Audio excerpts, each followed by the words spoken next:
पिछले दिन हम लोग संज्ञा और उसके भेद के बारे में जान चुके थे। आज हम क्या जानेंगे? सर्वनाम और इसके भेद। ये परीक्षा के दृष्टिकोण से बहुत महत्वपूर्ण है। परीक्षा में से क्वेश्चन आता है, ध्यान देना, इसलिए इसको ध्यान से पढ़ना और ध्यान से समझने की कोशिश करना। ये क्या लिखा हुआ है? सर्वनाम। समझे? सर्व माने होता है सभी और नाम माने नाम। जो नाम सभी के लिए प्रयोग होता है, समझे, उसे कहते हैं सर्वनाम। लेकिन यहाँ पर फिर इसका कुछ और निकलेगा, तुम लोग गलत समझ लेगा, इसलिए इसका परिभाषा से पढ़ाते हैं। संज्ञा अथवा नामों के बदले जिस शब्द का प्रयोग होता है उसे सर्वनाम कहते हैं। संज्ञा अथवा नामों के बदले जिस शब्द का प्रयोग होता है उसे सर्वनाम कहते हैं। जैसे दुनिया में हर चीज़ का नाम है कि नहीं है? है। यदि हम उसके नाम से उसको न बुलाए, उसके स्थान पर किसी और चीज़ से बुलाए, उसे ही क्या कहा जाता है? सर्वनाम। जैसे मेरे हाथ में जो देख रहे हो इसका नाम है कौन सी? मार्कर। अगर हम मार्कर नहीं बोल करके इसे हम यह बोलेंगे तो यह क्या हो जाएगा? सर्वनाम हो जाएगा। जैसे तुम्हारा नाम सुंदरम है, हम तुम्हारा नाम न लेकर के तुम कहेंगे तो ये क्या हो जाएगा? सर्वनाम हो जाएगा। समझ गया?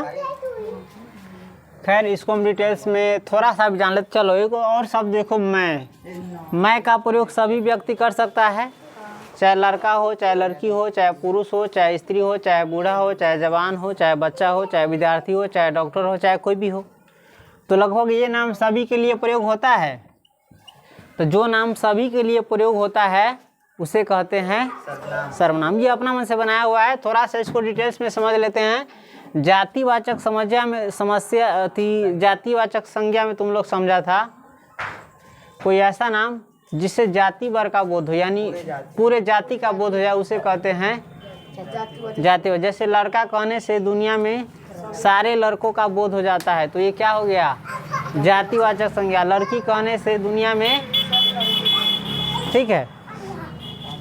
इसी प्रकार से देखो, मैं का प्रयोग लड़का भी अपने लिए कर सकता है, लड़की भी अपने लिए कर सकता है। छोड़ो इसको, थोड़ा हम अलग चीज़ से जानते हैं। सर्वनाम का उदाहरण याद रखना आसान है और इसका परिभाषा थोड़ा थोड़ा कभी कभी समझना मुश्किल होता है। सीधा समझेंगे, संज्ञा के स्थान पर जिसका भी प्रयोग किया जाए उसे क्या कहेंगे? संज्ञा के बदले जिस शब्द का प्रयोग किया जाए उसे कहते हैं सर्वनाम। समझ गया? और जैसे देख लो, हिंदी में सर्वनाम कितने होते हैं ये भी गिनते भी चलना। जैसे में देख लो, सर्वनाम में परिभाषा से ज़्यादा ज़रूरी है इसका जैसे समझना और याद रखना। जैसे देखो, मैं, तुम, आप, यह, वह, जो, सो, कोई, कुछ, कौन, क्या, यही क्या है? सर्वनाम है। समझा? अगर सर्वनाम की परिभाषा न भी याद हो तो समझ लेना, ये जो शब्द तुम देख रहे हो, मैं, तुम, आप, यह, वह, जो, सो, कोई, कुछ, कौन, क्या, ये क्या है? सर्वनाम है। और ये कितना है गिनोता, इसमें इत्यादि नहीं ना लगाए हैं, इसका मतलब है कि इनसे ज़्यादा नहीं है। जैसे देखो, 1 गो, 2 गो, 3 गो, 4 गो, 5 गो, 6 गो, 7 गो, 8 गो, 9 गो, 10 गो, 11 गो। तो ध्यान रखना, हिंदी में कुल कितने सर्वनाम है? नोट में लिख सकता है, हिंदी में कुल 11। कितना? 11 को भाषा में भी लिख सकता है, 11 सर्वनाम है। हिंदी में कुल कितने सर्वनाम है? परीक्षा में आएगा, हिंदी में कितने सर्वनाम होते हैं? तो कितना? 11। एक और चीज़ ध्यान रखना, मेन सर्वनाम है ये, और इनसे बहुत सर्वनाम बनता है। समझा? इसका रूप बदलेगा। समझा? हिंदी में कितने सर्वनाम है? ये जो तुम देख रहा है और इनसे बना हुआ जितना भी शब्द है वो भी क्या है? सर्वनाम है। इनसे हम आगे शब्द बनाएंगे तो शॉर्टकट में याद रख लेना। सर्वनाम किसे कहते हैं? संज्ञा के बदले जिस शब्द का प्रयोग किया जाए उसे क्या कहते हैं? सर्वनाम। और जैसे देख लिया, उसके बाद आ जाते हैं सर्वनाम के भेद पर। भेद माने होता है प्रकार, या इसको इंग्लिश में कहते हैं टाइप। समझ गया। तो सर्वनाम के भेद में देखो, सर्वनाम कितने प्रकार के होते हैं, या सर्वनाम के भेद कितने हैं, 6। दोनों का एक ही मतलब है, इसमें कंफ्यूज मत होना। हिंदी में टोटल 11 गो सर्वनाम है, और सर्वनाम के प्रकार कै गो है, 6 गो। कौन कौन? पुरुषवाचक, निश्चयवाचक, अनिश्चयवाचक, संबंधवाचक, निजवाचक, प्रश्नवाचक। सर्वनाम के कितने भेद हैं? 6। पुरुषवाचक, निश्चयवाचक, अनिश्चयवाचक, संबंधवाचक, निजवाचक, प्रश्नवाचक। इंग्लिश ग्रामर में इसका बहुत ज़्यादा रोल होता है, समझा। इंग्लिश ग्रामर में इसका बहुत ज़्यादा रोल होता है, इंग्लिश ग्रामर में हम पढ़ाएंगे। समझ गया। चलो, सर्वनाम 6 प्रकार के होते हैं, उतार लो। और एक चीज़ अंत में ध्यान रख लेना कि इसका भी 3 गो भेद होता है। पुरुषवाचक के अंदर एक खुद 3 गो भेद हो, आगे आए वाला वीडियो में बताऊँ छू। पहले उतारो इसको, सही से उतारो, जैसे लिखा है वैसे। चलो, कदम बोलबे करूँ। चलो, ज़िंदगी में टेंशन ख़त्म करने का एक तरीका है, कोई टेंशन नहीं रहेगा। बताओ, तुम दुनिया में अपना मन से आया है? नहीं। दुनिया में अपना मन से जाएगा? अपना मन से बड़ा हो रहा है? हैं? तुम्हारे ज़िंदगी में अपना मन से कुछ हो रहा है? तुम कुछ कर पाओगे? पुरानिया अपना मन से हो भी? जवान अपना मन से होता है? जिंदगी और मौत अपना मन से है? जन्म अपना हिसाब से ले ले छी? अपना मर्जी से लिया है? नहीं। जब अपना मर्जी से कुछ हो ही नहीं रहा है तो कहला टेंशन ले। हो रहा है हम लोगों की मर्जी से कुछ भी हो रहा है, और तुम सोचोगे भी ना कुछ अपना मर्जी से कि हो तो नहीं होगा। इसलिए ज़िंदगी में टेंशन नहीं लेना चाहिए, किसी बात का नहीं लेना चाहिए। जो हो रहा है होने दो, जो होने वाला होगा होगा, समझे। किसी के रोके से नहीं रुकेगा, और जो नहीं होने वाला होगा तुम कुछ भी कर लोगे, जान भी दे दो, पूरा मेहनत करो, कुछ भी कर लोगे, नहीं होगा। अपने हाथ में जो मेहनत है, अपने हाथ में जो है वो करो, बाकी कुछ भी किसी भी चीज़ का टेंशन। चलिए आ जाते हैं हम लोग। तो सर्वनाम के कितने भेद होते हैं? 6 पढ़े हैं ना। उसमें सबसे पहला क्या है? पुरुषवाचक सर्वनाम। इसमें हम जो भी पढ़ेंगे पुरुषवाचक सर्वनाम के बारे में पढ़ेंगे, और इस पर स्टार लगा देते हैं। ध्यान देना, इंग्लिश व्याकरण में सबसे इम्पोर्टेंट है ये, इंग्लिश सीखने के लिए। चलिए आते हैं, पुरुषवाचक सर्वनाम किसे कहते हैं। देखो, स्त्रीलिंग या पुल्लिंग के नामों के बदले आने वाले शब्दों को क्या कहते हैं? पुरुषवाचक सर्वनाम कहते हैं। स्त्रीलिंग या पुल्लिंग खाली इंसान नहीं हो सकता है, कोई भी वस्तु हो सकता है, कोई भी चीज़ हो सकता है, कोई भी प्राणी हो सकता है, समझे। तो स्त्रीलिंग और पुल्लिंग नामों के बदले आने वाले शब्दों को पुरुषवाचक सर्वनाम कहते हैं। जैसे स्त्रीलिंग भी अपने लिए मैं का प्रयोग कर सकती है, और पुल्लिंग भी मैं का प्रयोग कर सकता है। तो ये सब क्या है? पुरुषवाचक सर्वनाम है। चलिए, पुरुषवाचक सर्वनाम के भी अंदर में क्या कोई 3 गो भेद है।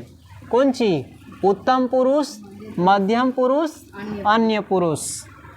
उत्तम पुरुष को इंग्लिश में फर्स्ट पर्सन कहते हैं, मध्यम पुरुष को इंग्लिश में सेकेंड पर्सन कहते हैं, और अन्य पुरुष को इंग्लिश में थर्ड पर्सन कहते हैं। ये ध्यान रखना।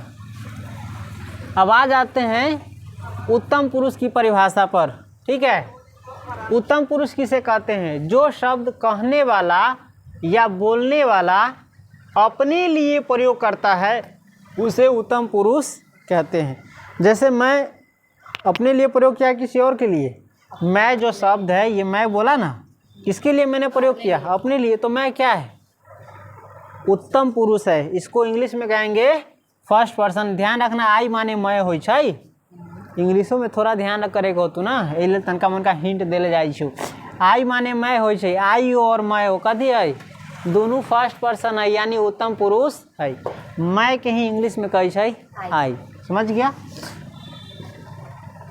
और देख लो उत्तम पुरुष में कौन कौन आता है? मैं, हम लोग, हम सब। ये सब किस में आता है? किस में आता है? उत्तम पुरुष में। इसको प्रथम पुरुष भी कहते हैं, इंग्लिश में फर्स्ट पर्सन भी कहते हैं। फर्स्ट पर्सन यानी प्रथम पुरुष या उत्तम पुरुष। एकरे कै गो नाम है? एकरा फर्स्ट पर्सन भी कहै छै, फर्स्ट पर्सन, अन्यथा प्रथम पुरुष भी इसी को कहा जाता है, ध्यान रखना इस बात का, चाहे अन्य पुरुष, तीनों एक को कहा जाता है। तो ध्यान रखना, मैं, हम लोग, हम सब, ये क्या है? प्रथम पुरुष है यानी उत्तम पुरुष है या फर्स्ट पर्सन है। और मैं से जितना भी बनने वाला सर्वनाम होगा वो भी उत्तम पुरुष होगा यानी फर्स्ट पर्सन होगा। और मैं से कौन कौन सर्वनाम बनेगा हम आपको पढ़ाएंगे, कौन सी में? कारक में। और नहीं तो ये खत्म हो जाएगा, सर्वनाम के 6 वेद पढ़ लेंगे, तब थोड़ा इस पर हम एक बार फिर से चर्चा करेंगे, ध्यान दिला देना, ठीक। उसके बाद है मध्यम पुरुष। कौन पुरुष? मध्यम पुरुष को इंग्लिश में सेकेंड पर्सन कहते हैं। सेकेंड का स्पेलिंग क्या होता है? SECON, second person. या इसको तुम ऐसे भी लिख सकता है, इहो सेकेंडे है, समझे? सेकेंड पर्सन, तुम्हारी मर्जी जैसे लिखो। लेकिन हम लोग अभी हिंदी व्याकरण पढ़ रहे हैं तो खास करके किसके हिसाब से चल रहे हैं? हिंदी के हिसाब से। मध्यम पुरुष का किसे कहते हैं? सुनने वाले को मध्यम पुरुष कहते हैं। जैसे मैं तो बोल रहा हूँ ना, तो सुनने वाला कौन है? तुम ही ना है। तुम्हारा नाम नहीं ले सकते हैं क्योंकि वो संज्ञा बन जाएगा। हम पढ़ रहे हैं सर्वनाम, ध्यान रखना, तो सर्वनाम के हिसाब से चलेंगे। मैं बोल रहा हूँ तो सुन को रहा है तुम, या तुम सब, या आप लोग, या आप सब मानेंगे। अभी हम जानी तली जना बोले कि इससे है बोलते तो देख लीजिए में हम अपने लिए ना कर रहे हैं, तुमको थोड़ी ना समझ आ रहे हैं। चलो ये गड़बड़ा दिया, हम सब फर्स्ट पर्सन में आता है। चलो खैर ध्यान रख लेना, मध्यम पुरुष कौन कौन होता है इसका हम शॉर्ट तरीका भी बताएंगे। अगर कितना विद्यार्थी को दिक्कत होता रहता है तो लास्ट में इसका शॉर्ट तरीका बता देंगे, बहुत ईजी हो जाएगा।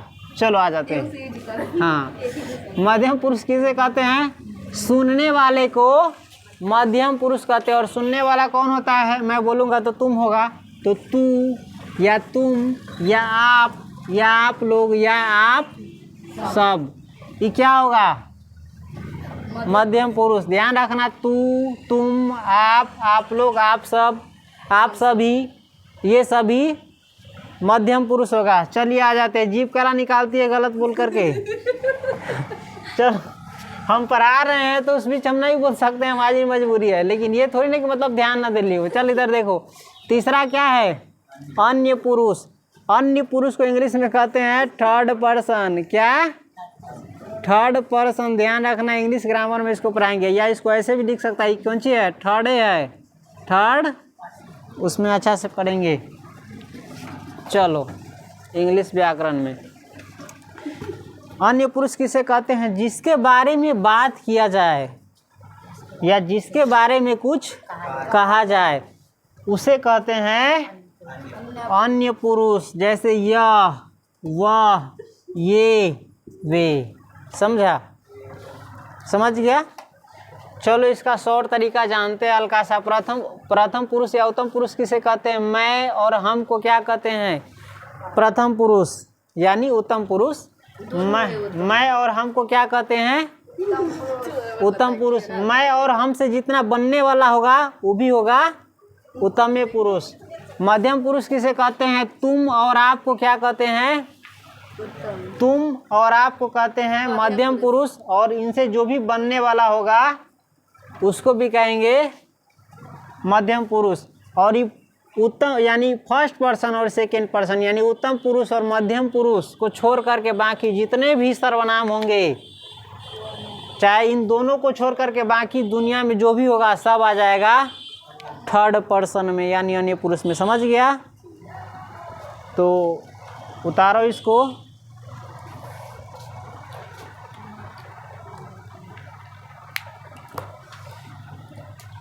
सर जी हटते तब उतरते हट जाए चुके बउआ।